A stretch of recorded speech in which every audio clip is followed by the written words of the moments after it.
Good evening, everyone. My name's Julian Yvonne, and this is the first episode of the Political Tipster. Now, I began this series because I felt it's a bit of a niche in the market, to be honest. I know there are a lot of, well, not a lot, a couple of people who do sort of betting tips for politics. But there aren't that many, and to be honest, it doesn't really go very deeply into its analysis sometimes. So I felt that this is a real niche, so I'm going to exploit that. So basically, how the show is going to work is I will be offering some tips for upcoming elections.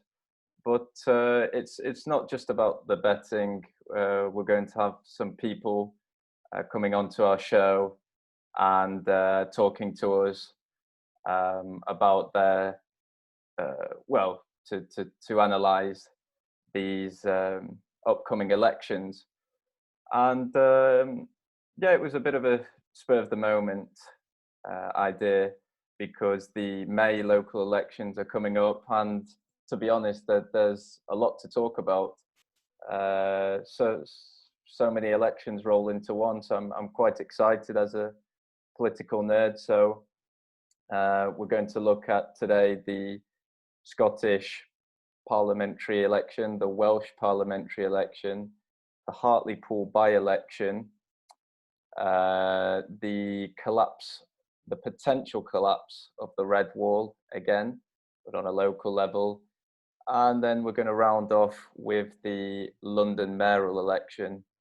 Now, I do realise there are a lot of other elections, but, I can't go through everything, I'm afraid. So remember, guys, this is really for a bit of fun. So as I always advise, when you do gamble, please do so responsibly. As I said, this is just a bit of fun between friends. So yeah, just be careful of yourselves. So I'm gonna jump straight into it. I'm gonna start with, for me, what is the most important elections is the Scottish Parliament elections.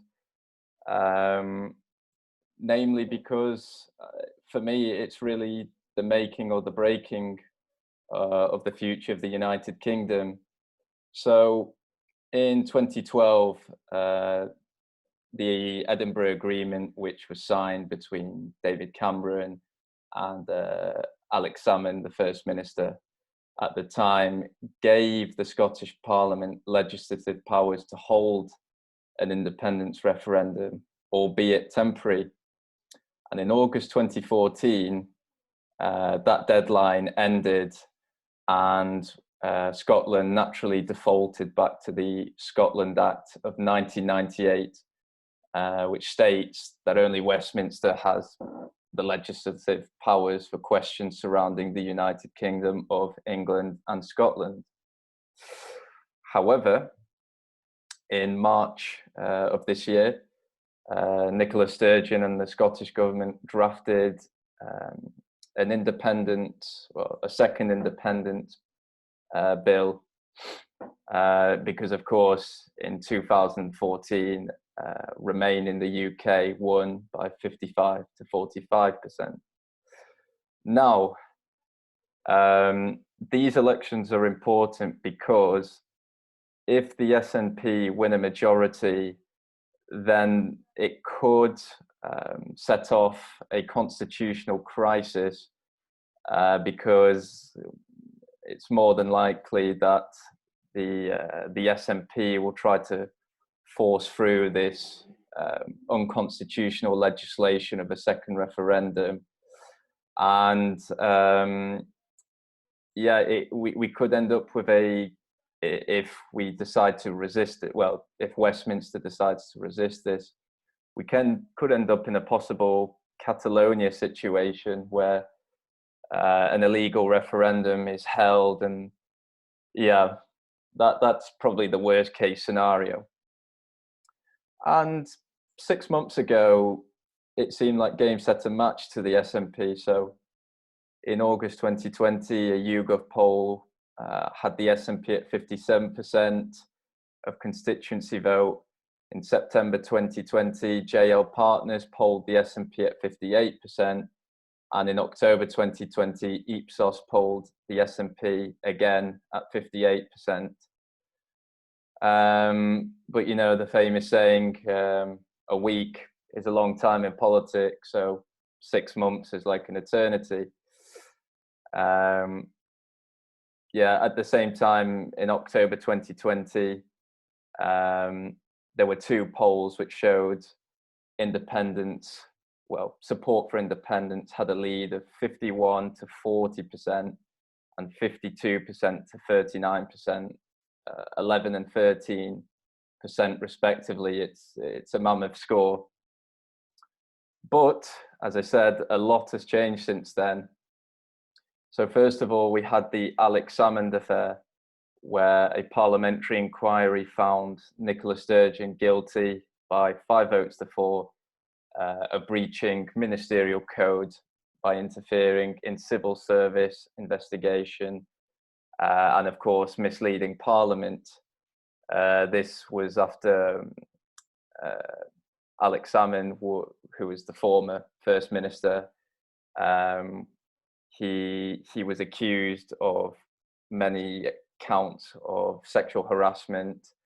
He was found not guilty, but there was a lot of evidence that Nicola Sturgeon and her party were interfering in the investigation, and Nicola Sturgeon had allegedly misled Parliament by stating that she had no idea about the inquiry until she lied about the date, basically, of when she met Mr. Salmond and knew about the affair. Second thing is there's a continued police investigation into fraud by the SNP after they diverted, I think it was around £600,000 worth of funds that were supposed to be ring-fenced for a second referendum. So more charges of corruption, really. And finally, I think for me, it's the lack of clarity coming up to the election which has had an effect. So, for example, we still don't have any idea what currency Scotland will be using. The SNP are really, they're refusing to really showcase a clear plan for the economic future. We don't know how easy it will be for Scotland to re-enter the EU as well, for example. There's been a lot of rumours that Spain would veto Scotland's entrance as it may encourage Catalonian independence.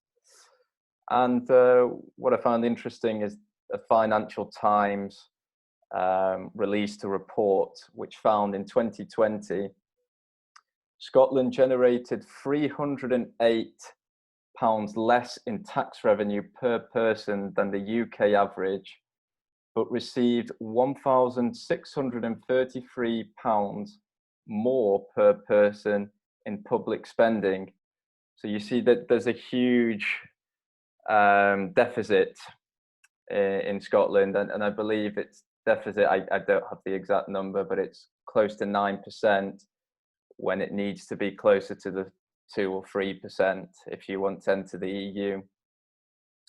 And last of all, in terms of economics, if there isn't a clear post-independence currency policy, it's difficult to see how Scotland will be able to plug the hole of the 11 billion surplus which it currently has under the Barnett formula. Basically, London has to fork out quite a lot to pay for Scotland's deficit, which is why I'm surprised sometimes there isn't more support for English independence, because it's quite a hefty bill to pay to keep Scotland in the Union. Anyway, after these sort of changes. If we look at the polls recently, so there was a Savanta poll in April. I think it was conducted on the 20th of April. Savanta had a poll which placed the SNP at 46% of constituency vote. So that's around 11% drop to what we said 6 months ago. And YouGov had a poll which had the SNP at 49%. So that's just, about a 9% drop from 6 months ago. So whilst before we were looking at a comfortable SNP majority, now we're looking at a very sort of nail-biting finish. Either the SNP will have an incredibly weak majority of 1 or 2, or they will just miss out on the majority. More importantly, though, a poll which I saw yesterday by Savanta again on the 27th of April said it gave No to Independent its biggest lead since the previous election. So 49% to 42% said that they would vote against independent. So if you think that the polls I told you about 6 months ago, there was literally an 11 to 13% advantage for the independence movement. Now there's around a 7% advantage for the unionists. But for me, what's going to make this election very interesting and what makes our life a bit more complicated is, one, the creation of Alex Salmond's Alba Party, and two, Scotland's voting system itself. So briefly, I'll just explain that. So in the general election, the UK general election, that is, Scotland has a first past the post system.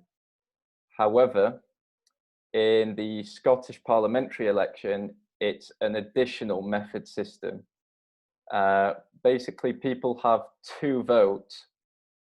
So the first vote is the constituency vote. So this is first past the post system. So 73 constituencies that we normally see in the UK general election, each electing 1 MSP each. So it's just about whoever gets the highest vote in each constituency wins that seat. So normally the SNP absolutely sweep up in constituency votes. They get around the 60 mark or close to that. However, there's then a second vote, as I said, which is the regional list vote. So basically, there are 8 regions in Scotland which are made up of around 8 to 10 constituencies, and each of these elects 7 MSPs. And basically, how that works is it's done more. This is proportional representation. So the number of MSPs that a party receives per region is based, or it is calculated by its percentage of vote. However, whilst it's separate votes, the seating is added together, and this is called this is a Scotch word, like the don't method. I'm probably pronouncing that poorly, so I apologize to any Scottish listeners. But basically what that means is the more constituency seats you won, the fewer regional list seats, or the less chance you have of winning regional list seats. So basically, the SNP, because it sweeps up these constituency seats, it has a very difficult time in adding to its total with regional seats. Normally, it only tends to win seats maybe in South Scotland, where the Tories are stronger, and in Orkney, where the Lib Dems are stronger. And what's interesting is that when the Alba Party was announced, people, I don't think, really understood the voting system, because a lot of unionists celebrated by saying that it was going to automatically split the separatist vote. However, this isn't the case, because Alba only presents itself in the regional seats, which means if separatists vote tactically, so for example, they vote SNP in the constituency seat and Alba in the regional seat, this could do great damage to the unionist parties.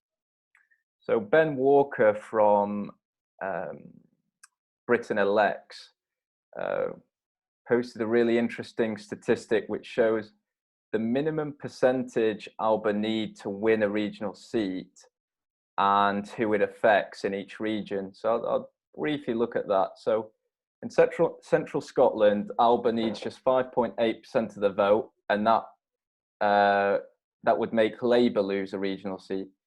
In Glasgow, it needs just 5.9%, and that would affect the Greens. That would take a seat off the Greens. In the Highlands, 5.5%, and it would take a seat off the Lib Dems.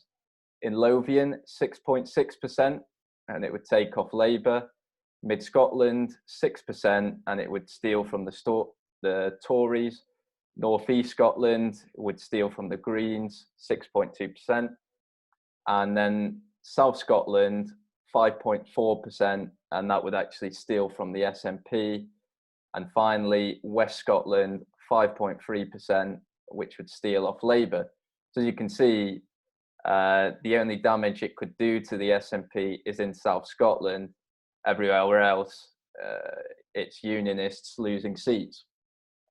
So that could help the sort of pro-independent majority over the line if people vote tactically. So this is why I find, well, as a unionist, I find it frustrating when I hear all three of the big parties, you know, Lib Dems, Tories, Labour, they say use both votes for us because it's illogical. So we've had George Galloway, for example, come back onto the scene in Scotland, creating All for Unity, his party, where he basically suggested constituency vote, strongest unionist party, regional vote, for the All for Unity to rally around one team.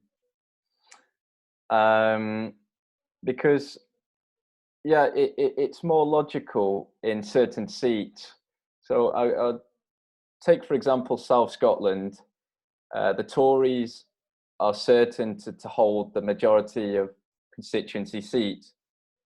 And if you do the maths, it means then it's 4 times easier for All for Unity to win a regional seat than it is for the Tories.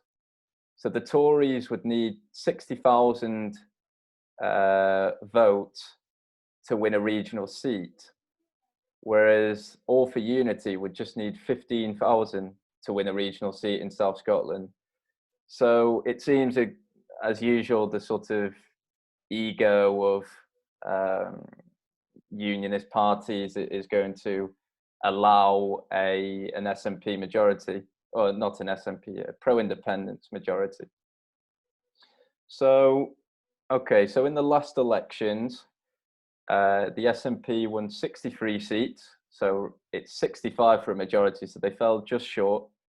The Tories climbed above Labour to become the second party with 31 seats.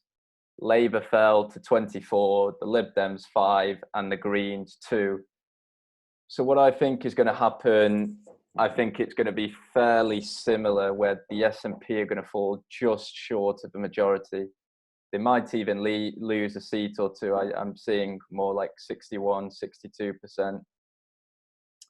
However, I do believe the Greens are going to increase their vote share, whilst the Tories are going to fall. We've had Brexit, which Scotland voted overwhelmingly against. Yeah, I think support for the Tories is going to fall in most places, apart from maybe South Scotland. So let's do some tips then. So I think for me, an obvious tip is, so before I go into the tips, actually, I do say that I use the website Smarket quite a lot. So basically, Smarkets, you can bet for or against something similar to Betfair.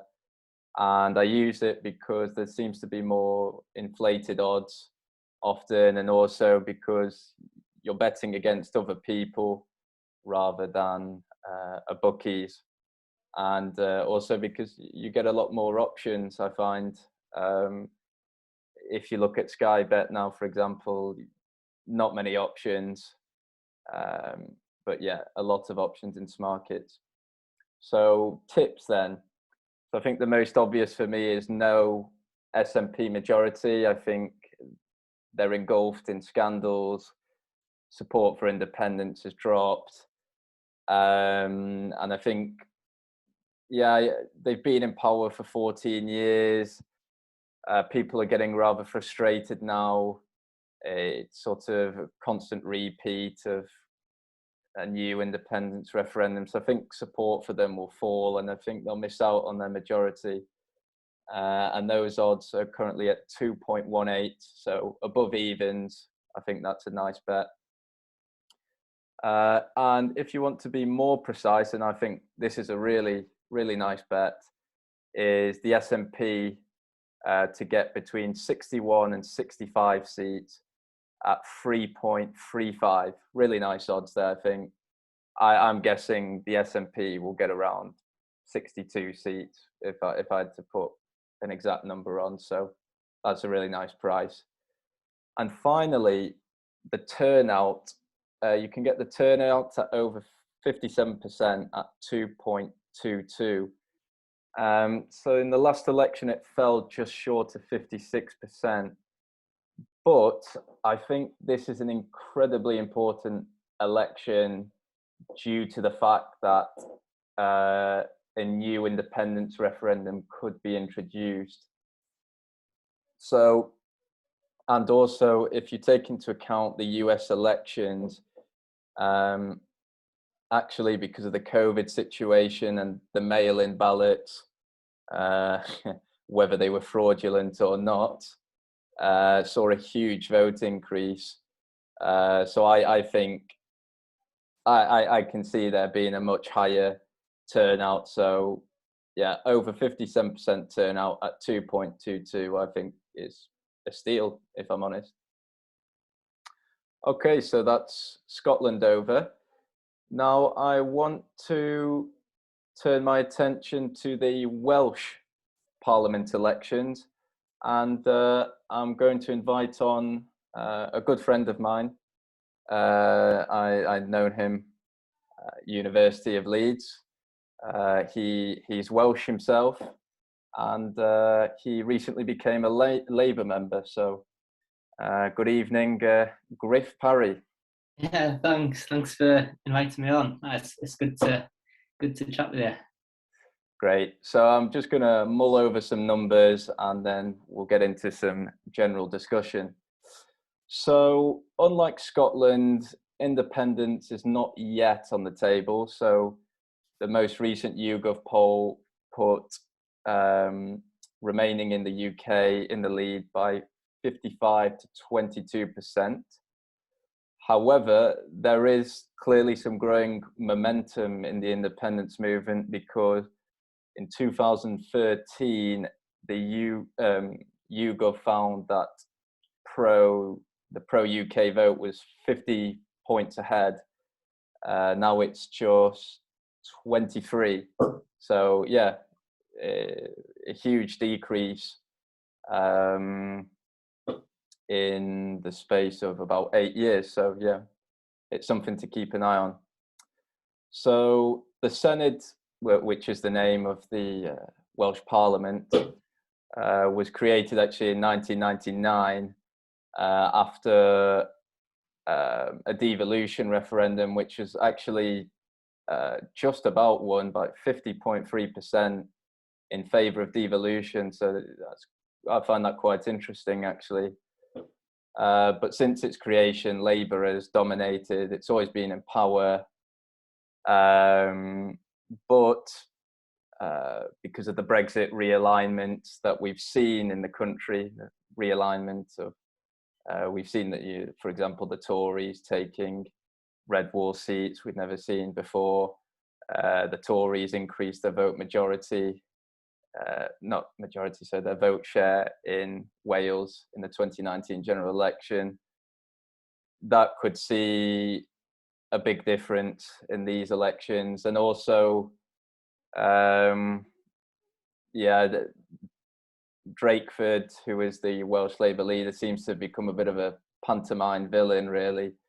He's made a few, we'll say, dodgy decisions, such as you saw the images of sort of clothing aisles of shops being taped off. That seemed to have ticked off a couple of people, but yeah, so maybe that will play into these elections. So in 2016, Labour won 29 seats, which is 2 short of a majority. We need 31 for a majority. Plaid won 12, the Tories 11, UKIP 7, and the Lib Dems 1. However, the Parliament has changed since then. So the current makeup in government, you have Labour 29, with a coalition with the Lib Dems 1 seat and independent, 1 independent. In the opposition, we have Plaid with 10, so reduced. Tories 10, Reform UK with 3, which I presume were UKIP defects. 2 independents who are UKIP defects. 1 abolished the Welsh Assembly, and 1 Propel, who I believe was a breakaway party from Plaid, who are pro-independent. Now, Griff, I've got to ask, it's not looking good for Labour. How do they rescue Wales? Or will they keep hold of Wales? Yeah, well, I think they will. It has been, as I say, in many ways a tough year, but I think with the vaccine rollout coming out, I think they've done very well there. With, of course, the UK government have been having a lot of credit for the way they've dealt with the vaccine rollout. But in fact, in Wales, then it's where the lowest level of coronavirus is in the UK at the moment. It's also where the most people have been vaccinated. So a lot of the work the Welsh NHS has done is really good, and the way the Welsh Labour's managed that. So I think that's positive. That's something that Drakeford managed to get across quite well in the debate last night, I believe. And also, you mentioned that you weren't sure how Drakeford has been doing. And I think I disagree that he's made a few silly gaffes and that would go against him. I think that one of the biggest assets that Welsh Labour actually has in this election is Mark Drakeford. I think that the Welsh people have, the majority have quite liked his leadership style in contrast to Boris Johnson. He's been very calm and measured. Yes, people haven't agreed with everything he's done, but I think he's reasoned well the whole time, and I think people respect that. In the debate last night, actually, you had Adam Price acknowledge the good job that Mark Drakeford has done himself as well. So I think that particularly on the left, I think a lot of people do think that Mark Drakeford's done well, and I think that's an asset for them. in terms of the young vote, then I think a lot of that will go to Plaid Cymru. The challenge that Welsh Labour has, and the thing that's always going to be thrown at them, is that you've been in power for 22 years, so what are you going to change? So, and that is going to be something that I think Plaid Cymru will do well on. But yeah, so that's something, a few thoughts. But it was quite interesting, and also in terms of how Welsh Labour's been doing, then there was a poll recently made amongst Plaid Cymru members, and nearly a third of Plaid Cymru voters would be happy or delighted with a Welsh Labour majority, which is quite uncommon. So have other party members happy or delighted with another party with a majority, and just under 70% of Plaid Cymru voters would be happy or delighted with a Labour coalition. So I think that, particularly amongst the left in Wales, then I don't think Labour is seen as failing. I think a lot of people have recognised, particularly during the pandemic, the role of Welsh Labour and what they've been doing. So I think it has been NASA this year, especially with health being devolved, the lines between England and Wales and the responsibility of the Welsh Parliament and the role that they play has been much more obvious. And I think that's something that Drake has handled quite well. What I found interesting as well is that despite Wales having arguably the best results in terms of the vaccination programme and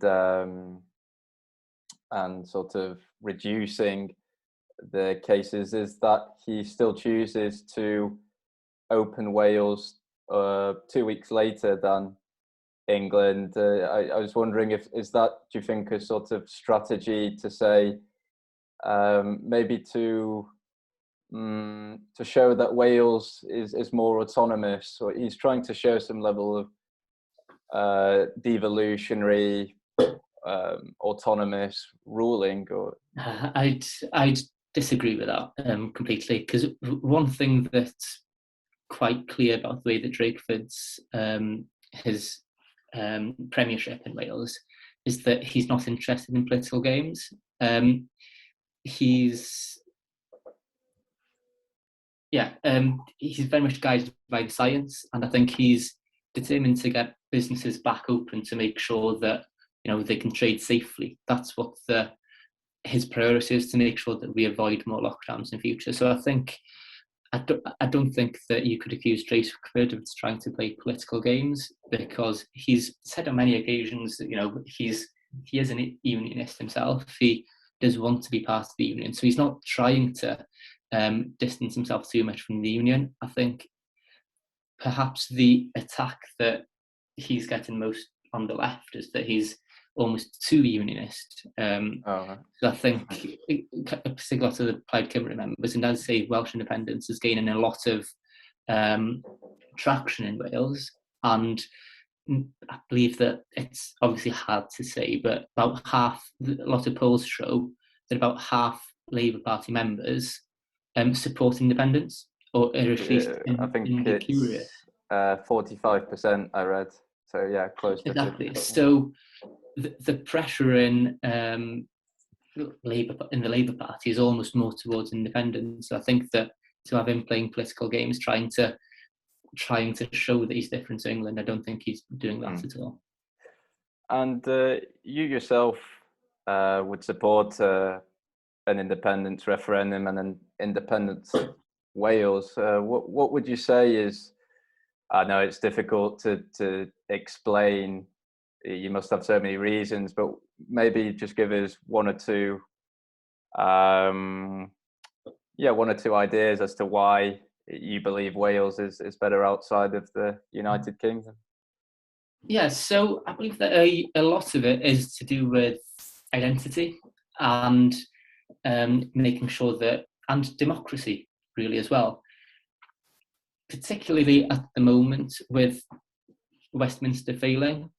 And although a Labour Party member, and of course I'd want to see Labour in government in the UK, the challenging thing is that it does seem we've had Tory rule for about 10 years or so, and Wales have never voted for them. So that's very frustrating in Wales, particularly that we've never had particularly since the last 10 years or so of Tories, then we've never had a government in the UK that we've voted for in Wales. And the austerity measures implemented aren't helping Wales at all. We've got some of the poorest communities in South Wales. So I believe that a lot of it is to do with the fact that it's not working at the moment. So it's better to change and take control of what we do. You look at other small countries that are independent and thriving. Finland, quite similar to ourselves in terms of size, and they've gone independent and they're thriving. So I'd say that financially, of course, there's a lot of detail to come on this, and it's a very technical area, the finance, but I think that's almost not the main concern in lots of cases. It is the kind of growing sovereignty, yeah, and particularly with talk of Scotland and Northern Ireland going independent. I think there's a real fear that Wales could end up as a west of England almost. And that's something that's completely unconscionable for kind of Welsh people who identify as Welsh, like myself. Yeah, I can imagine. Just your point about economics versus identity. Actually, I do believe, I can't remember the exact number, but I remember seeing a very, so the statistic, I can't remember who conducted the survey, but basically it said that over 50% of Scots who were for independence realised that Scotland could be potentially worse off economically outside the UK. So that shows really that the question of Scottish independence has become really a cultural issue, just as I believe Brexit did in the end. You had Remain trying to hammer this sort of economic punishment, but it wasn't what Brexit was about. It was, again, the same arguments of sovereignty and who decides our laws. And so I think it's going to be really an interesting debate in these next few years. Because I'm not saying that, I believe independent Wales could be a financial success. There are some like potential there with the tidal lagoon waves and the electricity that we export. So there are a lot of areas that we can actually make a financial success of it. But the way I look at it, then the strongest arguments and the main reasons that I'd want to be independent are mainly to do with democracy and identity, really. Yeah. And they're the most important things, particularly now that it's being challenged by parties like Abolish and UKIP. I think it's even more important now that we can stand up and really hold on to the things that we value, like the language, the culture, and that kind of thing. Yeah, what I found interesting as well was that, as I said before, the SNP don't have a clear economic vision for the future. What concerns me as well, Adam Price recently said he didn't have the details yet for an independent Wales. We said it wasn't possible yet. So this sort of, for me, brings up an interesting argument. Should we introduce a Clarity Act similar to the one in Quebec? So if people don't know about the Clarity Act, basically in 1995, Quebec had an independence referendum and voted no by 50.58%. So really, again, very fine margins. And people were angry and about the really ambiguous titling of the act. So this is, so obviously it was in French, but the English translation is, do you agree that Quebec should become sovereign after having made a formal offer to Canada for a new economic and political partnership within the scope of the bill, respecting the future of Quebec and the agreement signed on 12th of June 1995. So there's no sort of mention of separation, really. It seems very ambiguous. So there was a continued sort of push for a new referendum, and the Canadian Parliament chose to ratify what was called the Clarity Act. So I'm just going to read to you its main clauses, and I'll see if you agree with some of these, Griff, if these should be introduced in Wales. So one of the first articles, it's you need to give the House of Commons in Canada, of course, the power to decide whether a proposed referendum question was considered clear before the public vote. Any question not solely referring to secession was to be considered unclear. Now, this might seem like a minor point, but actually I've seen what's very interesting is if you change the wording of the Scottish independent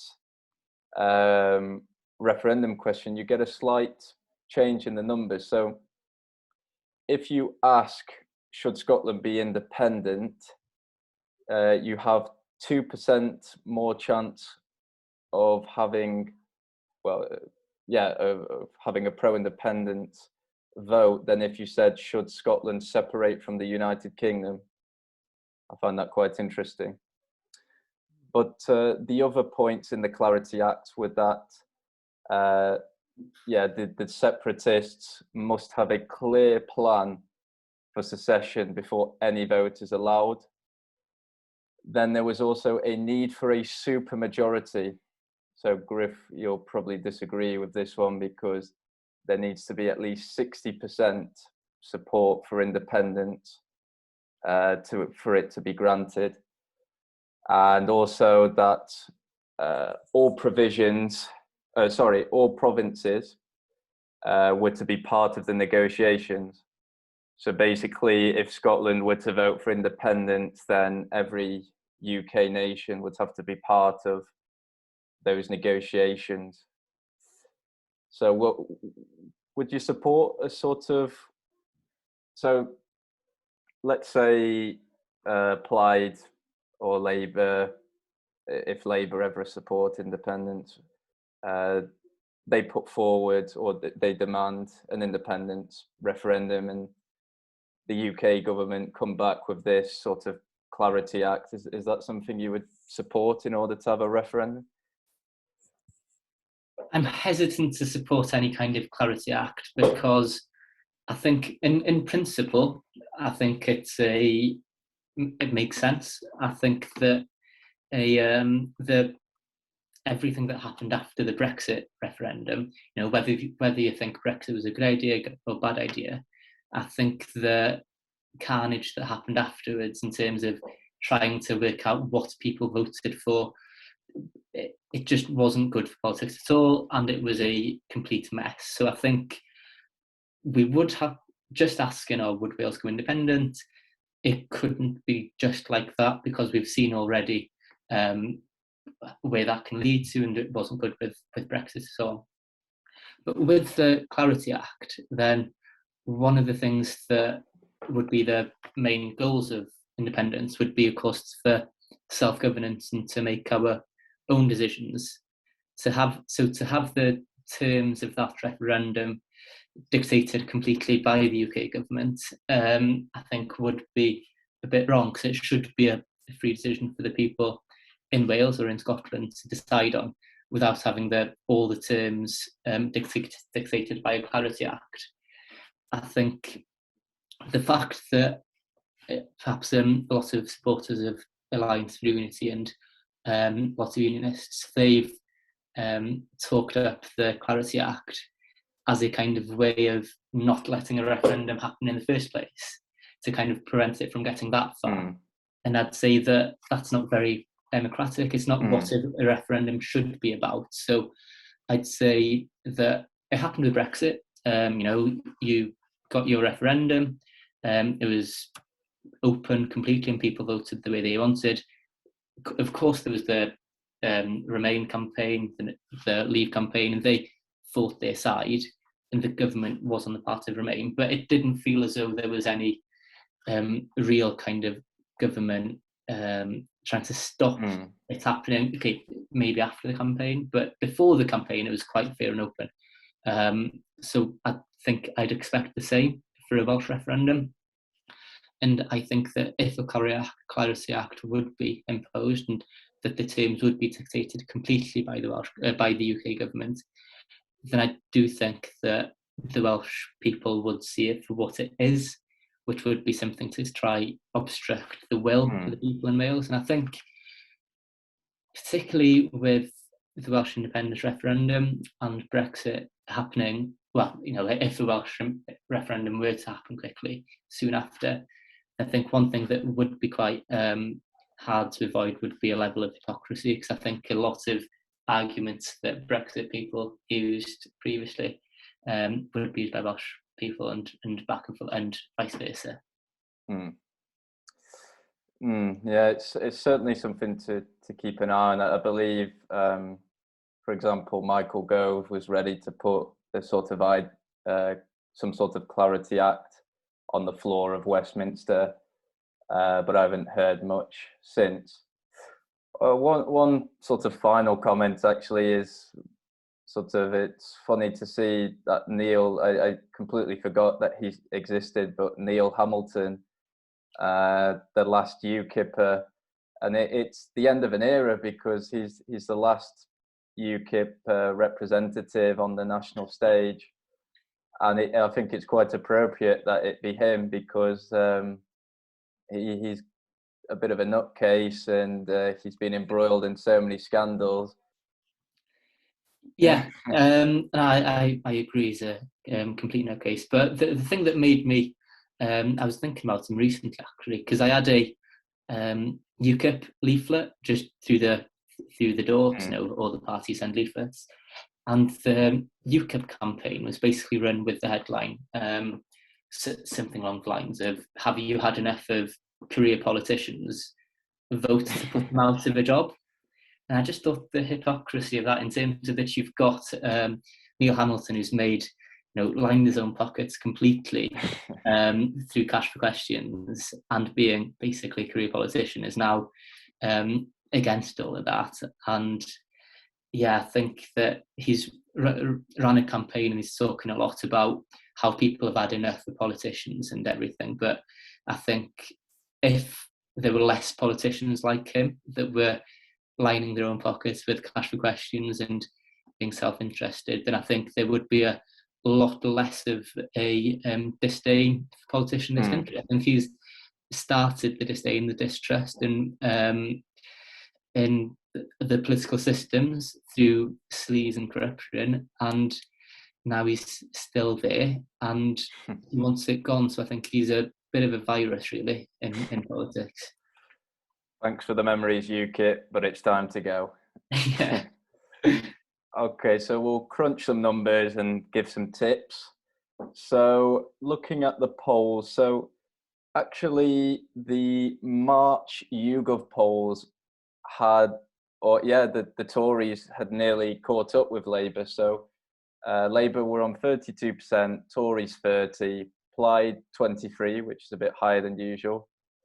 But then in April, things changed again. So April back up to 35%, Tories down to 24%, and Plaid up again to 24%. But I got a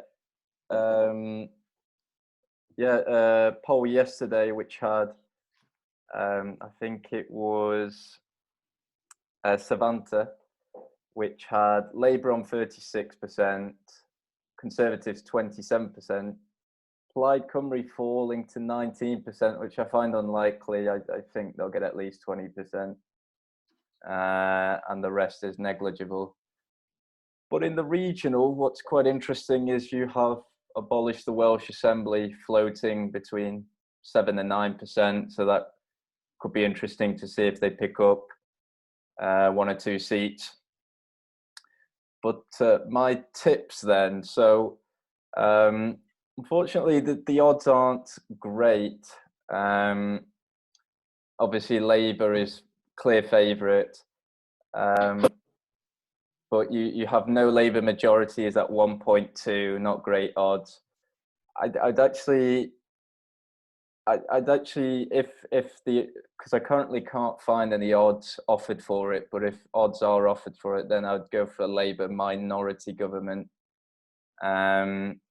because, yeah, I think they'll be safe in the knowledge that Plaid and the Tories will never enter into coalition. There were talks of it, sort of in the mid-noughties, but now you have I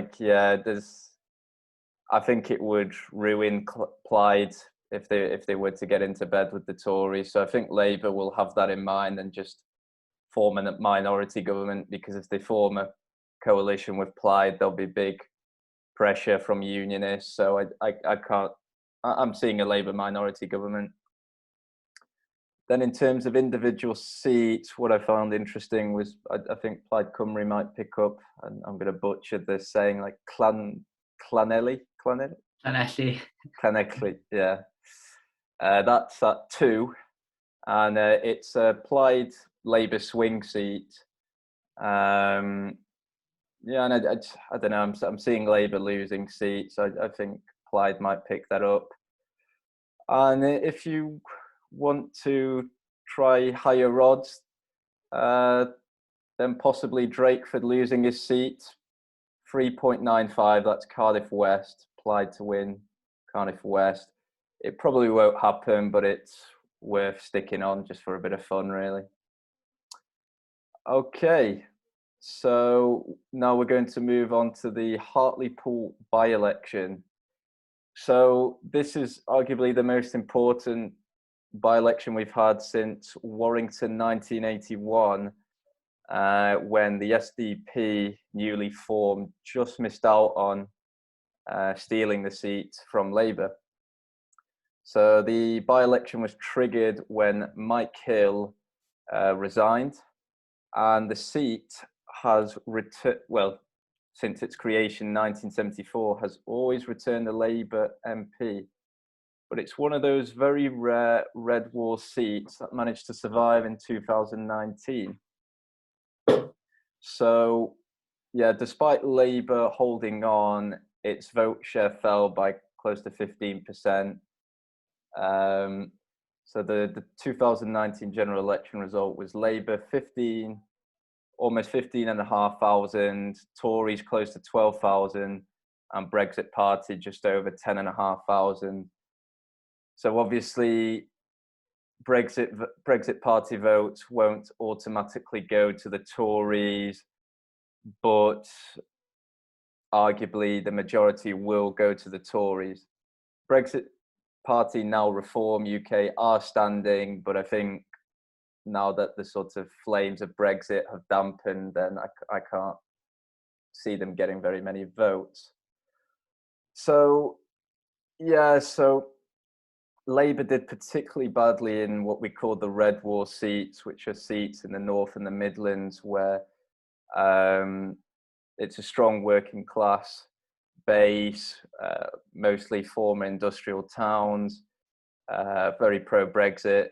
Hartlepool itself was close to 70%, and where workers tend to be more economically left-wing and tend to be socially conservative. So Labour's decision to choose Dr. Paul Williams, to me, seems somewhat bizarre. He was very strong Remain voter, really pushed the second referendum, university educated member of the professional managerial classes, subscribes to a liberal progressive worldview. So Griff, was that the right decision, or is it going to cost Labour again? Yeah, well, time will tell, isn't it, if it's the right decision or not. I think Labour are up against it in Hartlepool, and it's going to be tough because, as you say, the vote was split previously between the Brexit Party and the Tories. Of course, there's the narrative of the Red Wall being, socially conservative, patriotic people. But I think that it shouldn't be viewed like purely as a homogenous group of people who care just about patriotism and socially conservativeness. I think they love their communities as well. And that's something that Dr. Paul Williams, I think, he's gone for a local candidate, someone who's worked in the hospitals during the pandemic. He went back to hospitals and worked there. I think that'll be valued, that he's working in the community there, whereas the Tory candidates, the Tories have fielded a similar candidate in the fact that she's a barrister who is in London. So they haven't gone for a kind of socially conservative, well, of course, I guess she probably is, but not a typical person that we'd expect maybe for Hartlepool. So, yeah, I'd say time will tell, but I think it shouldn't underestimate people in thinking that they'd only go for socially conservative candidates. I think what they want as well, like any of the people, is someone that can got a bit of integrity in public office, someone who's good on the economy and wants to help with communities, which I think he is. Yeah, so another for me was peculiar decision was to draft in Peter Mandelson as the election advisor, because as you said, these people, they love their community, and what they hold very dear to them is stability and cultural stability within their community. But arguably, neoliberal sort of globalism has had a big impact on these areas, not only with deindustrialization, but also mass immigration. This has had a very big impact on these areas, and arguably this was sort of the new Labour philosophy. So how does Labour go about winning an election when it seems to be trying to regurgitate New Labour? Well, of course, electorally then, New Labour were hugely successful. So if they can take a bit of that, then I think that would be great, because that's what has to be the aim, is to form a government. Of course, in whether Peter Mandelson, I don't think it's a big story really. I think he's brought in as an advisor. If he's got some good advice, then of course would be useful. He's won elections with New Labour, and perhaps in Hartlepool as well, because he was the MP for Hartlepool. Then having him there could be a reminder to the people in Hartlepool of when Hartlepool was really at the heart of UK politics, with Peter Mandelson as their MP, where it really was, at the heart of national politics there. So that could perhaps, in some voters, bring back some good memories. And he knows the community there because he was their representative.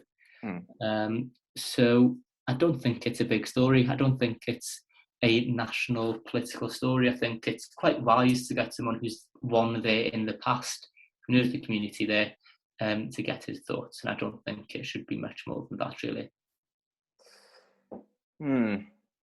Well, for me, a problem that Labour faces is, I think, so you mentioned that New Labour had great electoral success, but I think, Blairism and New Labour, it worked for its time, but I really think Brexit has changed all of that. It's broken a taboo. Firstly, yeah, it's broken the never vote Tory taboo, and secondly, it's realigned politics, which I argue it's brought it back to this old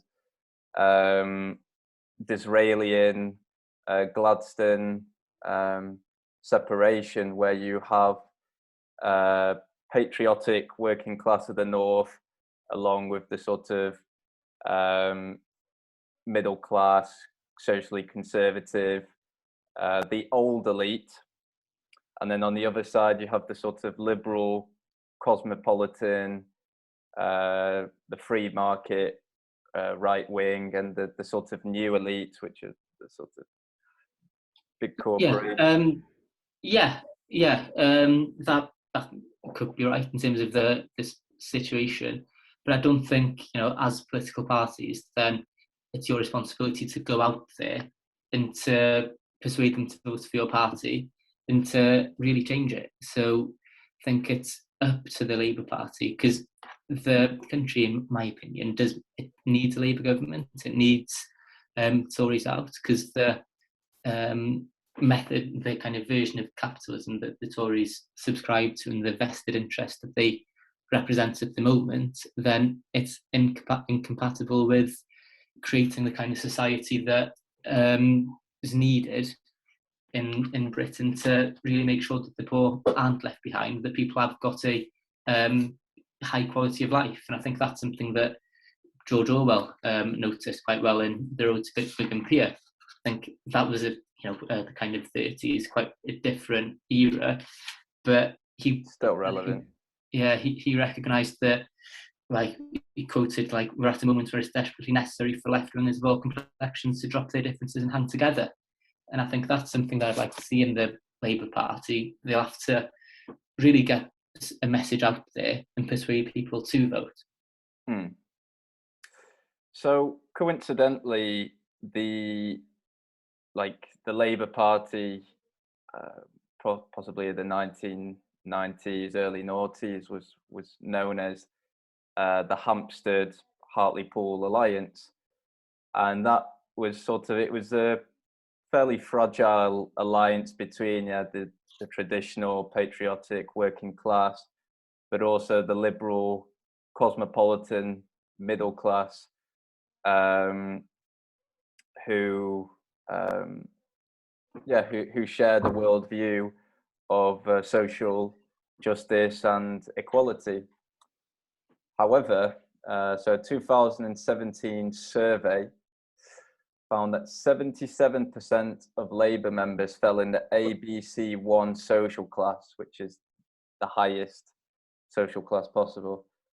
And around half of its members lived in London or the South East, and 57% were university graduates.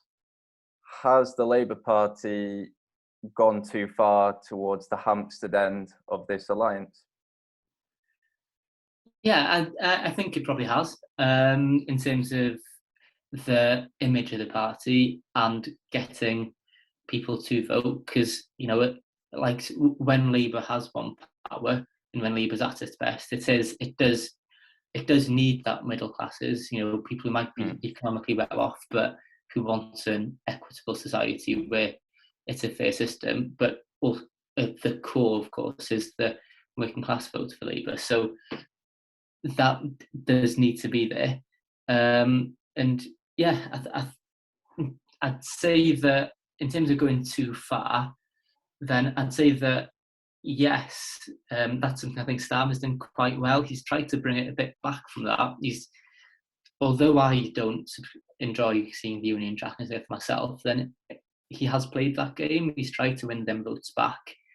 And I think in terms of what he should do, then I'd say that it's written, again, George Orwell's Wigan Pier is written out like the job of socialists is to get out again and get the message of justice and liberty out there. It says they're like, those words have got to ring like a bugle across the world, is what George Orwell says about the values of socialism. So it shouldn't be about as much about the identity politics and that kind of arguments. It should be about justice and liberty. And I think that at the moment they'd be very effective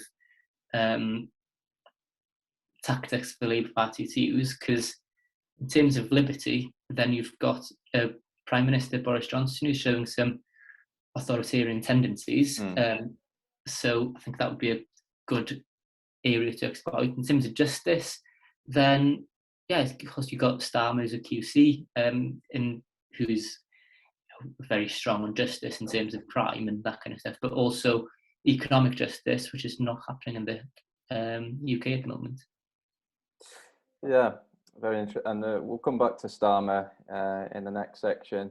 It's interesting you said that the Labour Party sort of shifted towards this, its membership has been too focused on identity politics. And I remember, I think it was David Swift sort of talked about how Labour members was full of political hobbyists.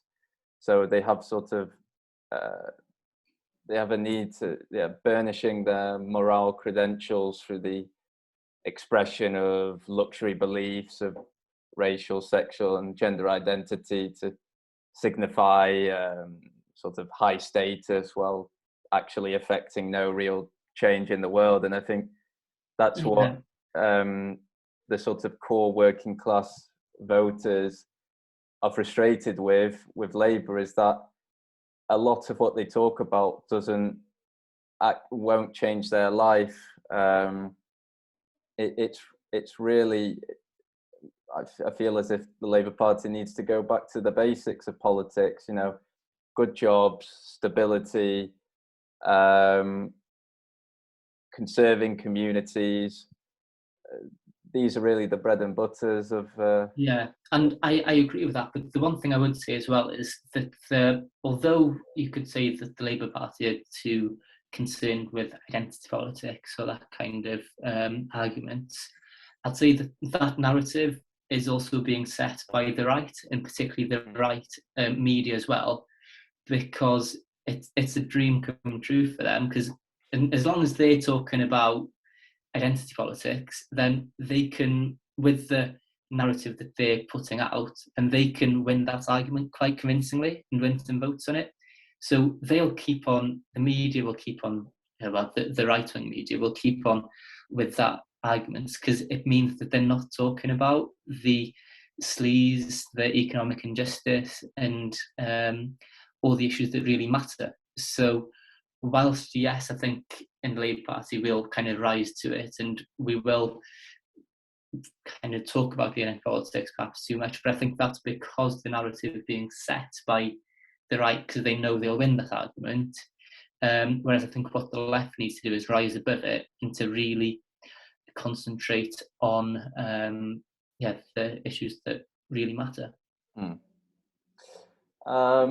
So just having a look elsewhere in the field, there are actually 16 candidates presenting themselves in Hartlepool. It's a bit of a joke now, to be honest. But my party, the SDP, was seen campaigning, riding through the city in a tank.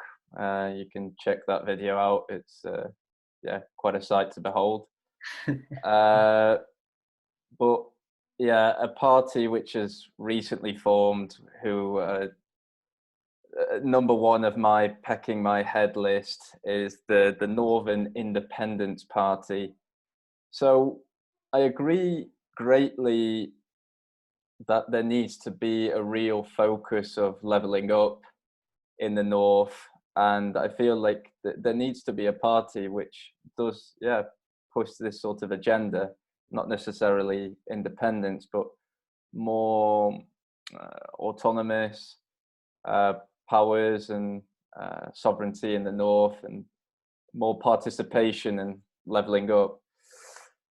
But this party just seems to have become a bit of a joke, to be honest. It seems as if it's like become a party of washed out Corbynites who spend their time complaining on Twitter. And so they tried to show themselves as a serious force with something new to offer, but then they draft in a former Remain voting Labour MP, and they failed to hand in the paperwork on time. So now Thelma Walker is having to stand just as an independent rather than a party. So it's a farce really.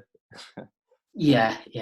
And I think okay, political involvement is always good and to have new parties come and everything, but I think the people who'd be most pleased by seeing the Northern Independence Party in this election would have been the Tories, because it would take just votes away from Labour, which I don't think is needed at the moment. I think what's needed is just get behind the Labour Party, because that's the best chance of getting the Tories out.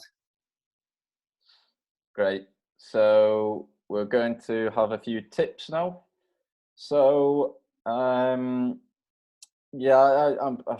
think it's quite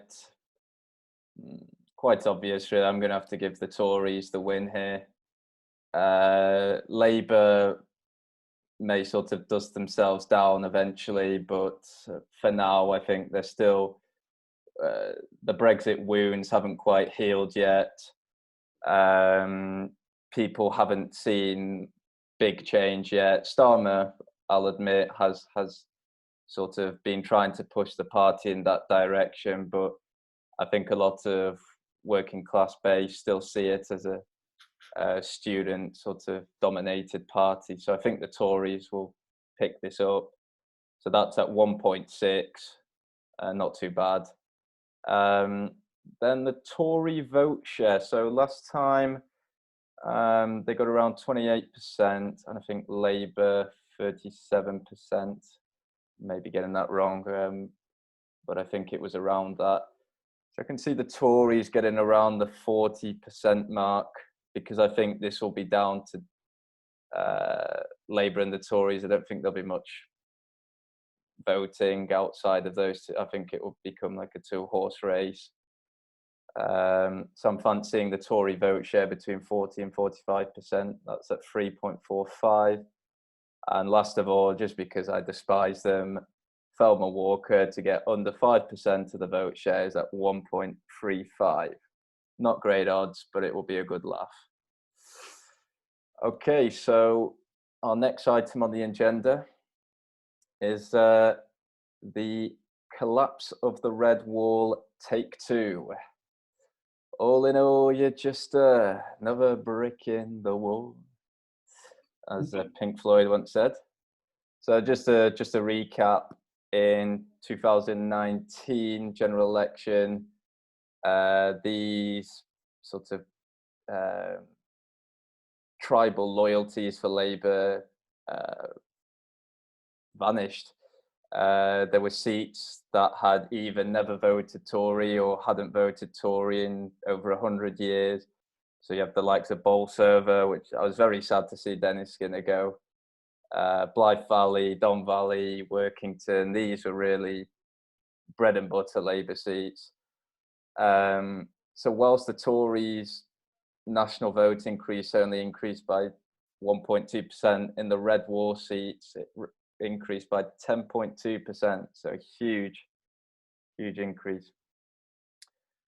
However, there is still great damage to be done. So political scientist Matthew Goodwin points out that there is still a Red Wall 2.0. So he describes this as 44 seats, 40 of which are outside of London and the South, that have slim Labour majorities of 4,000 votes or less, Hartlepool being one of them, but filled with Brexit voting, culturally conservative workers who tend to lean left on economics and right socially. In the local elections, though, Labour are defending 6 Red Wall councils across the North and the Midlands, where they saw their 2019 vote share plummet, and actually they lost a couple of these constituencies. So these are Cannock Chase, Amber Valley, Kingston upon Hull, Bury, Durham and Rotherham. So Griff, so if the worst is to happen and Labour is to lose more of these seats, how do they recover? How first of all? Yeah, so I mentioned before that I think the important values for us to get across in order to get votes in them kind of areas is to really persuade people that Socialism and Labour Party is about justice and liberty, which is what a lot of the narrative on the right have been saying they're about. But I think these are really socialist values. So I think it's important to drive that home. In terms of the election, then elections at the moment, it's at an unfortunate time because for people who aren't particularly involved in politics and just take it kind of from far away, then you'd maybe look at the vaccine programme, see that pubs are starting to open up, see everything opening up, and you'd have quite a naturally positive outlook about the government, regardless of whether it's Tory or anything. You just look and you think, okay, the vaccine programme's going well, we're opening up. So you'd feel quite positive and you'd maybe give them the benefit of the doubt. Of course, if you're looking closer and seeing all the scandals, then it'd be a no-brainer that I think that a change is needed. So I think what will happen is there will be a time where after the vaccine's been rolled out, there might be an economic crunch, a bit of, won't be as good for the government. So I think that the attacks that Labour are getting in now lays a groundwork for what will be the main attacks going forward about sleaze. And these are the kind of stuff that people who had turned to conservatism for the previous election, these are the Tory values and Tory behaviours that they despise, the dishonesty, the looking after their own. And interestingly, I was listening to an interesting podcast and said that whilst a lot of people who follow politics know how important it is to have integrity in public office, which of course is clearly lacking with Boris, I think this scandal about the flats does also go on a bit more of a trivial side of it. The fact that this is a Prime Minister who was trying to associate himself with the working classes, be through patriotism. At the same time, a 30k budget isn't enough to renovate his flat, and he his partner described the flat as a nightmare of John Lewis or something. And for many people, like John Lewis flat would be an aspiration. So to really have it clear the real difference there is between the Prime Minister and the working people, really, I think it does show that he has really conned everyone by showing that he is the man of the people, whereas really he isn't at all. It's all well and good, and I agree with a lot of what you're saying, but there was a poll yesterday, coincidentally all these polls are arriving the day before my podcast, very, very good, YouGov, which said, so voting intention amongst the working class, 48% Tory, 29% Labour. So if we look at the electoral map now, so Labour has lost Scotland, it's losing Wales, and the sort of the 100 seats which always used to be safe in the red wall is now in play. I mean, is this the end of Labour electorally? How does Labour come back from this? I think one thing that I'd get behind, and I was listening to Clive Lewis of the Labour Party talk about it, would be a bit more of a willingness to embrace coalition. because when you look at the progressives in Parliament, you've got the SNP, Plaid, the Lib Dems, well, the Greens, you've got Caroline Lucas in Brighton. And I think to embrace a bit more of a electoral pact with them, I think it's something that we've reached that point now where I think it's that important to get Tories out, where we should perhaps in some seats where it's just between the Lib Dems and the Tories, then I wouldn't mind standing down in them seats and then fight the seats in the red wall, perhaps on a bit more of a not on a manifesto, but on a campaign that would appeal a lot to them votes, whereas in other, perhaps more of the Hampstead seats, maybe the Lib Dems would contest, or that kind of thing. I think that's an interesting area to explore. Yeah. Because I remember Peter Hitchens he talks about this often.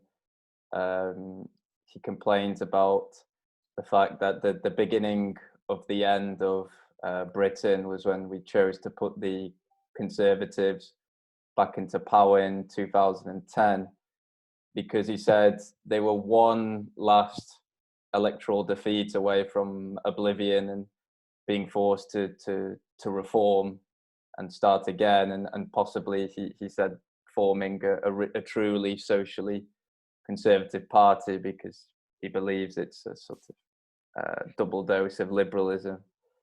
And I feel as if this is the sort of moment for Labour now. I feel as if they lose in 2024, they're going to lose their big party donors, because why would you donate to a party which is never in power? Interestingly enough, John Mills, who's one of Labour's biggest donors, was on SDP talks praising SDP policy in manufacturing and reindustrialisation. I mean, I feel as if this is 2024 is the election for Labour, the survival of the Labour Party. Yeah, there is.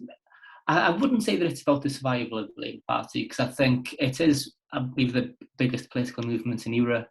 I think it is here to stay, but you can't downplay how important that election will be.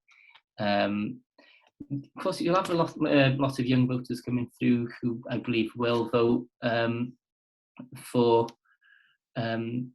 Labour, and I think with the new leadership coming in, I think there's a lot of tension within the party trying to make, because there's no election, there's no Westminster election to fight that we can all get together behind the Tories on. I think when it comes to the crunch, I think the party will get together and will perform well. Of course, that's not to say that there's a huge amount of work to be done, but I do feel positive about 2024. I feel Starmer's laying down some good groundwork, laying the kind of groundwork that we can build up from, particularly in PMQs. I know that the problem about PMQs is, a lot of it is a Westminster bubble thing, but I think he's doing well, and I can see success. Speaking of Starmer, he's been in power for a year now. So if we look at polls, nothing's really changed. So there was a couple of months ago, Labour were 1 or 2 points off the Tories, and now they seem to have dropped back down to sort of Corbyn levels, where I believe the latest polls I saw, we had Boris on, the Tories on about 44, Labour 33, so 11 points behind. But more importantly, in a who would you prefer as your Prime Minister poll, 40% said Boris Johnson, 24% said Keir Starmer. And you think about all the scandals that Boris is embroiled in. What's gone wrong for Starmer, or has it gone wrong? What's your take on Keir Starmer? I think in terms of at the moment why he might be lagging behind, I've mentioned it a few times. I think a lot of it is to do with the political mood at the moment, with the vaccine programme coming out. He was polling well earlier on in the pandemic when he was earlier on. So I think it's not that people don't particularly like him, although of course that's always a problem with leaders. I think it is the fact that a lot of people want to see the government succeed at the moment, and as a result they give their backing to Boris. Still a lot of work to be done. I think it has been difficult to take over a party when you can't go out and to conferences, you can't go out to communities, you can't go out to speak to people. It's very tough. And from what I've heard within the party, then he's the type of leader that he's impressive when you see him, when you speak with him, when you see him around, because of that intellect he has got. So I think when stuff opens up, when he can start to go more to speak to crowds, or when he can go meet people, I think that's when he can come into his own. And what I find interesting about you, so most people, when they think of Keir Starmer, they think of Tony Blair. But interestingly, you think that he's more of a Clement Attlee type figure. Why do you think that? Yeah, well, of course, well, as you know, then I think Keir Starmer's great. And Clement Attlee's probably the best leader that Labour's ever had. So I'm not going to jump to conclusions and compare them just quite yet, in terms of, Keir's got a lot of work to do before he'll be able to be up there with the great. But circumstantially, I think there's a lot of interesting comparisons, because when Attlee took over from Lansbury, he was taking over a party that was, defeated electorally. Lansbury was a pacifist, seen as a bit of a pacifist, so he wasn't voted because he wasn't tough enough on defence and on patriotism. So that's something that Attlee brought in. I think that's something that Starmer's been trying to bring in, that trust that he can be trusted with national security. That was big for Attlee when he came in. I'd say that the focus on the narrative of rebuilding, that's something that is a real similarity circumstantially, because of course the Second World War, Attlee coming in with the all the social reforms, it was about rebuilding. I think the opportunity for Labour now, coming from the coronavirus and the narrative that Starmer's got, is about rebuilding, creating new opportunities and making sure that the state can provide the support that it should be doing. And also, I think that it's just circumstantially there's a lot of similarities in terms of the relationships within the parties and perhaps the character. Of course, now then the person that's held up by a lot of the socialists within the party to be the greatest leading prime minister and the best administration was the Attlee one, because of bringing in the NHS and the improvements to the welfare state. But at the time, he was hated by members of the leftist party for he was constantly attacked for being perceived being too soft for the Tories. And Aneurin Bevan, who's one of the greats of the socialist left of Labour, he was hated, well, not hated, but didn't get on with Attlee at all, and described him as being guilty of bringing the tepid enthusiasm of a cricket match to the fierce arena of politics. So someone that and he was described as a mouse by Bevan as well. So I think that this challenge he has from the left, but still being able to go on with his own agenda, is something that Attlee did well, and something that Starmer would have to do, is deal with the left of his party, but in a positive way, and try to get on with the job he's got at hand.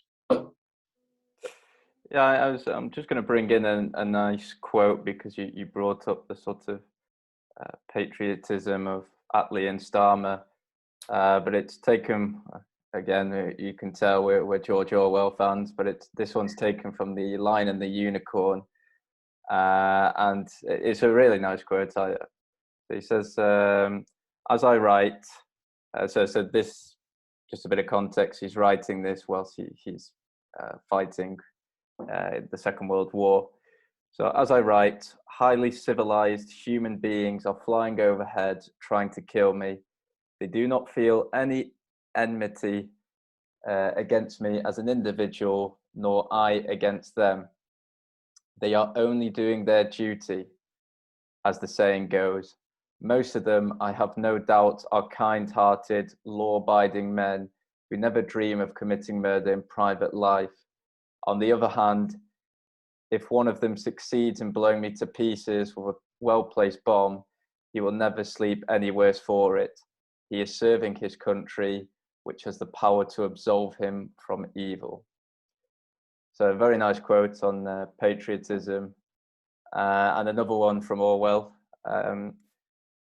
in England, You're England. So he says, and I think this is very related to the Labour Party of today, unfortunately, England is perhaps the only great country whose intellectuals are ashamed of their own nationality.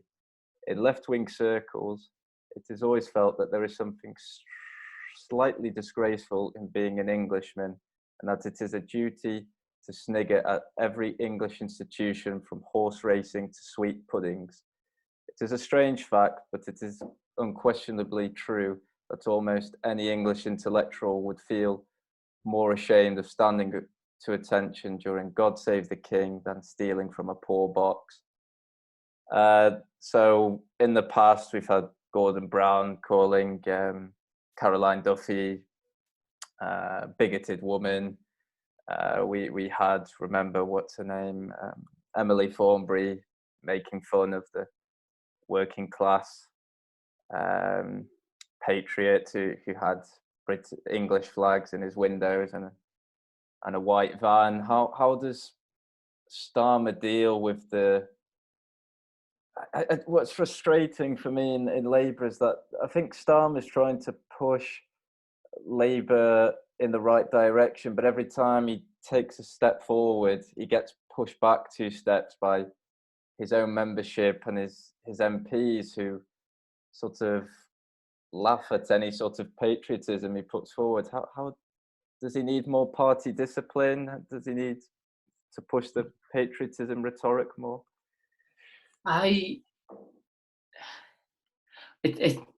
For me, then, having an Union Jack flag and pushing patriotism in that kind of way, if it's something that, you know, that'll win a few votes, then fair enough. But I think it's almost a lazy form of patriotism, I feel, just to wave the flag, and then to say, "Oh, I'm patriotic." Tory speciality. I think, yeah, literally, I think, and the Tories have gotten away with it. They can just wave a flag, and the clip where the Tory MP questions why there's not enough Union Jack flags in the BBC brochure. Yeah. It's just ridiculous, because that's not what patriotism should be about. You've got someone like Starmer. He gave up a legal career in the private sector to go to public office as Director of Public Prosecutions, save the country, and in that way. And I think that's what patriotism should be about. And I think it's a shame that patriotism is also almost viewed through the lens of who waves flags, who says they love the country most. Whereas really, I think that's quite a lazy form of patriotism, where it can mean different things to lots of people. And just because you don't wave the flag doesn't mean you don't love your country. Yeah, that's why I feel as if an emulation of Clement Attlee would be stupendous tactics, because it was a form of civic patriotism. It was, I remember Tony Benn standing in front of it was Christian socialism, a banner, and instead of the sort of, because England is quite special in that we never really adhered to the globalist Marxist message. We always had our English form of socialism, and I think the love thy neighbour rhetoric would work much better, because for me, I'm more on the blue Labour side, so people like Paul Embry, Maurice Glassman, um, because I feel as if redistribution is a byproduct of some form of civic patriotism. So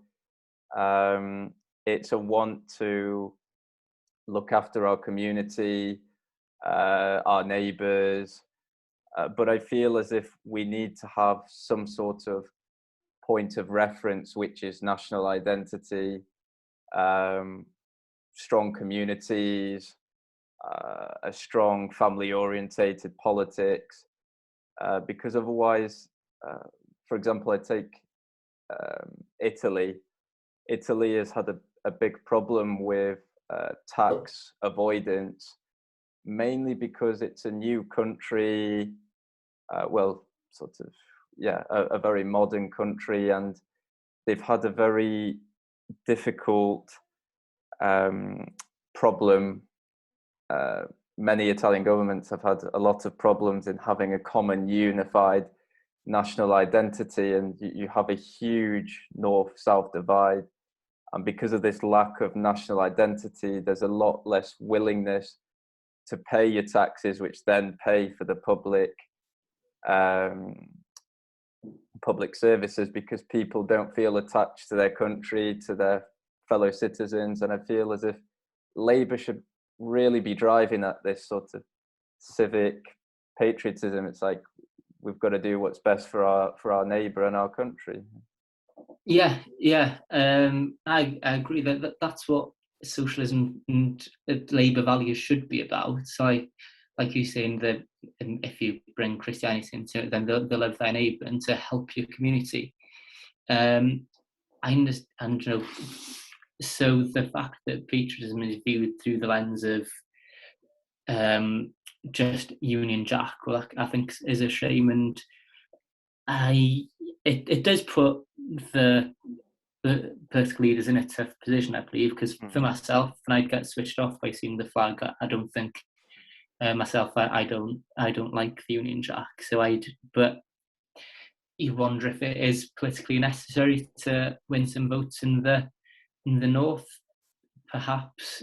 But I would love to see a really ambitious strive for the more kind of civic patriotism, where you connect it with exactly what you said, looking out at communities and each other, and not necessarily just having the flag everywhere, which I think's unnecessary and just doesn't do anything for me.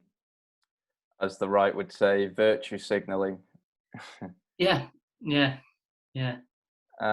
So actually, I thought about it, and I thought I wrote a couple of points. What would be essential for Labour taking back the red wall and power? So I've got, for me, most important, sovereignty and participation. So there's actually been, if you look, so ironically, Margaret Thatcher, who was anti supposedly big government, since Thatcher, whilst local government power has greatly decreased, central government power has increased a lot. So I think there needs to be a sort of rebalancing of that. So yeah, local sovereignty and participation, leveling up, which I think comes with that. So we need some sort of more redistribution towards the north, rebalancing the sort of north-south inequality. Pragmatic reindustrialization. So obviously we can't reopen all the mines, you know, that's I think it's sadly a thing of the past, but I think the fact of manufacturing and making things in our own country, it seems like such a revolutionary idea now in this free market society, but it's really, for me, should be a bread and butter policy of Labour's, and Corbyn actually, if you remember in 2018, he was pushing this. It was Build It in Britain project, and I was getting quite excited about that. And he was attacked on both the left and right, the liberal left and right, saying that it's sort of economic nationalism. And I just, yeah. Anyway, Also, yeah, as I talked about, common national identity. So we need some sort of point of reference, some sort of something to be proud of, something to identify our neighbours in order to redistribute. Preserving community, this is important, and I think the collapse of small communities, towns, due to deindustrialization and other sort of globalist effects. I think that was the driving factor behind Brexit, and I think there needs to be some sort of preservation of community and creating secure and well-paid jobs. And I'm afraid a lot of on the left will be squeamish about this because it does involve lowering immigration, in my opinion. And finally, I think we need to place more importance in the family. You know, you have this very sort of deconstructionist left, which really, is quite squeamish about rhetoric on the family. And I got to tip my hat to Starmer that he's trying to bring that back into the mainstream of politics. And you know, the Tories and Conservatives have always tried to put themselves out as the party of the family, but a lot of their austerity measures have been terrible for raising a family in this country. You know, increased housing prices, lower wages. These all play a huge part in bringing up a family. So that's my sort of homemade Labour manifesto to get them back into power. Have to send that to the head office. Yeah. Okay, so we're gonna have some tips now. So I've been poring over the data, and I'm gonna go through the 6 councils one at a time, from smallest to biggest. So we'll start up with Cannock Chase. So actually, Labour is like barely clinging on as it is. They've got a minority rule there. So I can't see them holding on because they're defending most of the 13 seats up, and UKIP actually finished second in a lot of these seats in the previous election. So I think Labour's going to lose power there. And then Amber Valley, I think, will be the same for Labour. It was a former coal mining district, voted heavily for Leave. And actually, it has swung Tory in the past. So, and in this election, Labour are defending 11 of the 15 seats up, all, to be honest, with very razor-thin majorities, and UKIP performing well in 2016. So I think it's another Labour loss there. Bury is incredibly tight. I think it will go down to the wire. So currently, Labour need to lose 4 seats to lose their majority. There are 17 seats up for the election. Labour are defending 10. And I've put about 4 or 5 of them in danger. That means if you add the Tory and UKIP vote together, it will be higher than Labour's. But in 2 or 3 seats, like Labour are a fewer than 100 votes behind the Tories, so they have potential to steal. And due to the fact that national vote doesn't always translate to local, I'm going to give Labour the benefit of the doubt and say they'll cling on to power this year. Maybe lose a few seats, but just about cling on. Hull, I'd say, is safe-ish for Labour. So there are 19 seats up for contention. Labour has a very slim majority in the council itself, but the majority of these seats are actually Lib Dem defences. And in most of the seats that Labour are defending, they have a pretty healthy lead over the Lib Dems, who are mostly their contenders. And then there are some seats such as Bricknell, where Labour are just lost by just 7 points to the Tories. So it's potential for steal. So I think Labour are hanging on to Hull.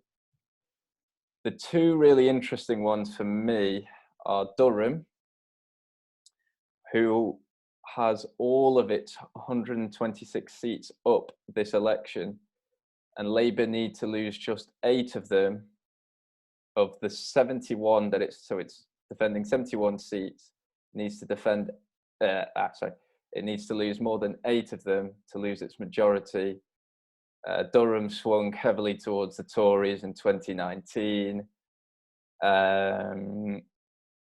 Yeah, I can't see Labour holding on to its majority. So I think Labour will be the biggest party, lose its majority, probably end up in either a minority or coalition government.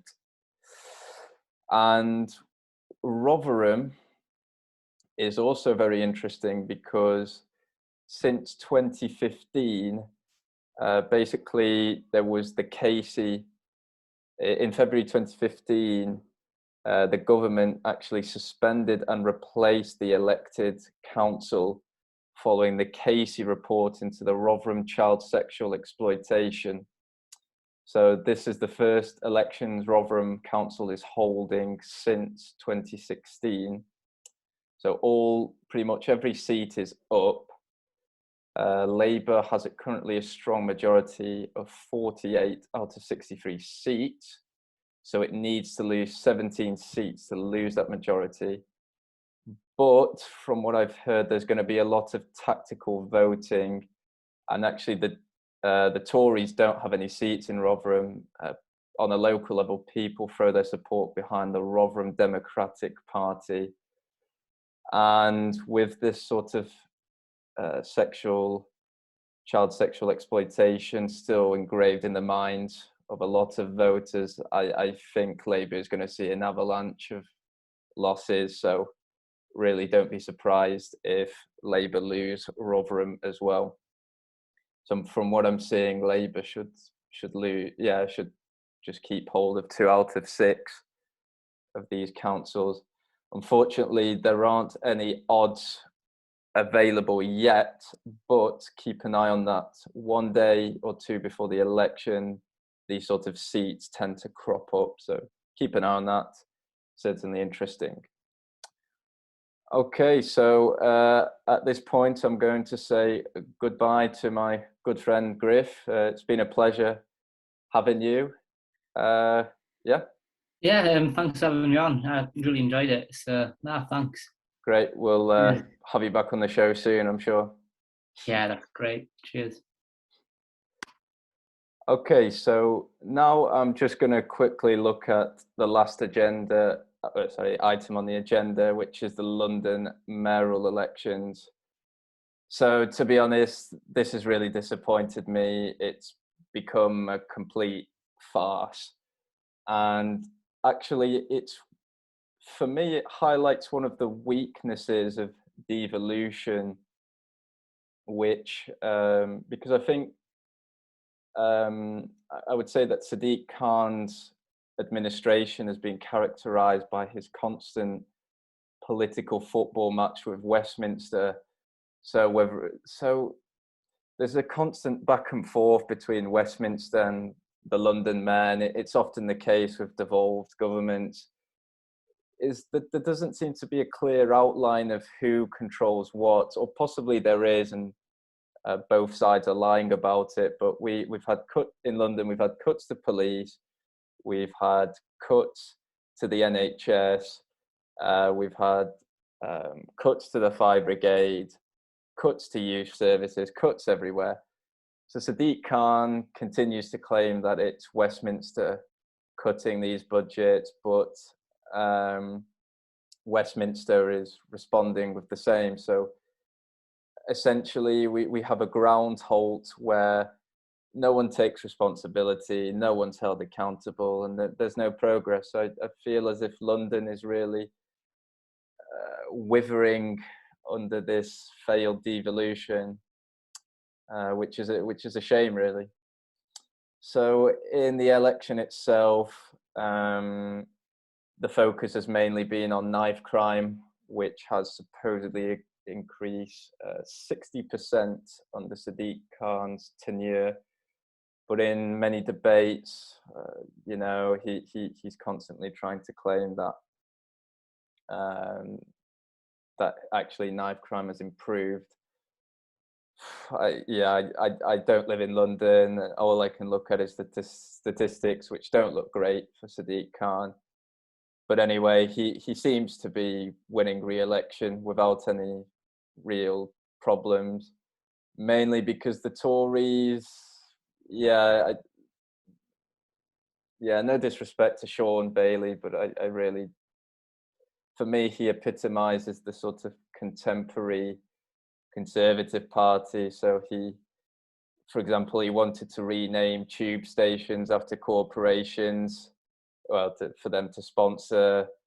And then he has a very sort of anti-family rhetoric when he shames pregnant teenagers.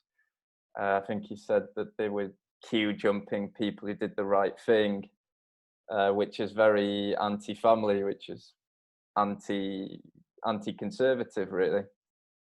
So for me, he hasn't really inspired me. So I can see why Sadiq Khan is holding on.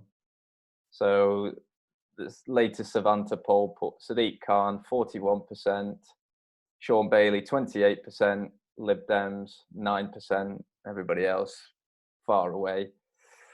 So remember that in London you have 2 preference votes, so you vote for 2 candidates. So basically, Sadiq Khan, and if he doesn't get the 51%, he'll go into, him and Sean Bailey will go into a sort of second round where the second preference votes are relocated to those 2.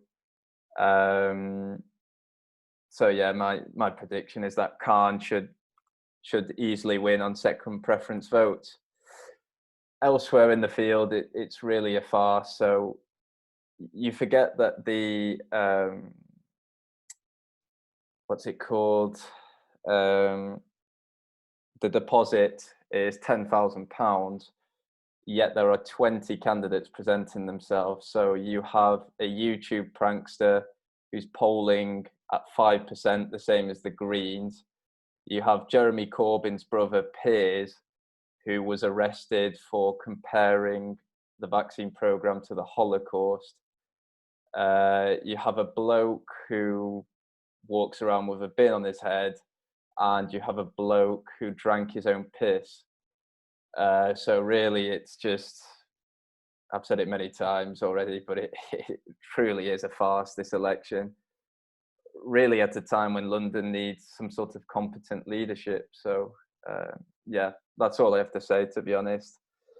So betting tips, it's not great, to be honest, the field, because Khan is easily winning this, but Khan not to win on first preference is 1.25. I don't think he'll get the 50%. I think he'll, sort of low 40s, low to mid 40s. And then in terms of the London Assembly, one individual seat which perked my ears was, I'd say, the Conservatives to hold on to Havering and Redbridge.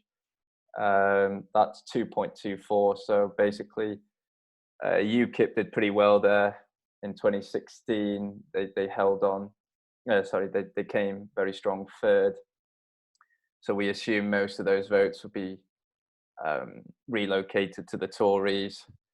And the Tories, I do believe, have always held that seat. So I can't see Labour taking it. So 2.24 is pretty nice odds. In terms of one last general tip, what would be my lump? My lump job of the week would be the Tories' national equivalent vote share to be over 38%.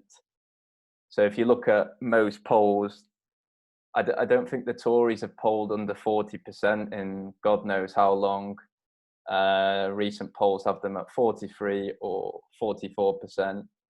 And so for them to get over 38% is almost a given, and you can find it on Smarkets at 1.6. So for me, that's my lump of the week.